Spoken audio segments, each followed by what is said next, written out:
Jug இருக்கக்கூடாது. So உங்களுக்குன்னு அவங்க வந்து வாட்டர் பாட்டில் செப்பரேட்டாக வச்சுருப்பாங்க. ஸோ அதில் தான் உங்களுக்கு ஒரு வாட்டர் ஆமாம் பாட்டில் அதை தான் யூஸ் பண்ணணும். ஸோ அது இல்லைன்னா நீங்கள் ஜக்லனா நீ சிந்திடுவ, நீ இது பண்ண மாட்ட அப்படின்னு சொல்லுவாங்க. ஸோ நார்மலாக ஒரு வீட்டில் எவ்வளோ டஸ்ட்பின்ஸ் இருக்கும்? ஸோ 2, 3 எங்கள் வீட்டில் ஹால்லேயே 4 டஸ்ட்பின் இருக்கும். எந்த கார்னரில் பார்த்தாலும் டஸ்ட்பின்ஸ் இருக்கும். ப்ளஸ் டஸ்ட்பின் கவர் போட்டே இருக்கணும். எதுக்கு ஆளுக்கு ஒரு தண்ணி பாட்டில்? சிபி குடிச்சிருவேன்.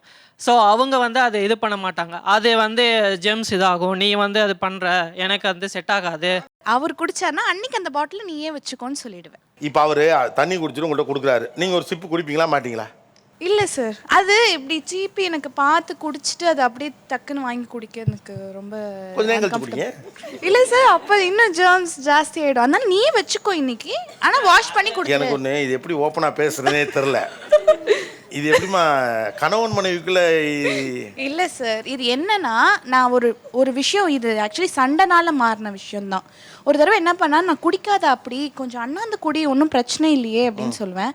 அது முடியாதுன்னு எங்கள் 2 பேருக்கும் ஒரு ஆர்குமெண்ட் ஆச்சு. அதுலேருந்து அந்த சரி, வீட்டில் தானே குடிக்கிறோம், நம்ம சகஜமாக தண்ணி அப்போ தானே குடிக்க முடியும்.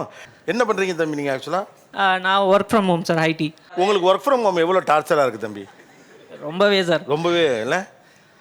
ஆக்சுவலாக பெஞ்சில் வச்சதுக்காக ஹெச்ஆர்ட்ட போய் ஒருத்தன் புலம்புவான்ல, அந்த சார். ஐயோ ஹெச்ஆரா பார்த்துக்கோங்க சார். இப்போ எங்க வீட்டுக்குள்ள என்ன கண்ணை கட்டி விட்டீங்கன்னு வச்சுக்கோங்க, எந்த பொருள் எங்க இருக்குன்னு ஏன் வீட்டுக்குள்ள கண்ணை கட்டி சுத்தணும்? இப்போ விட்டா கூட இல்லை புரியல. இந்த சாதனை நீங்கள் நிகழ்த்துறதன் வழியாக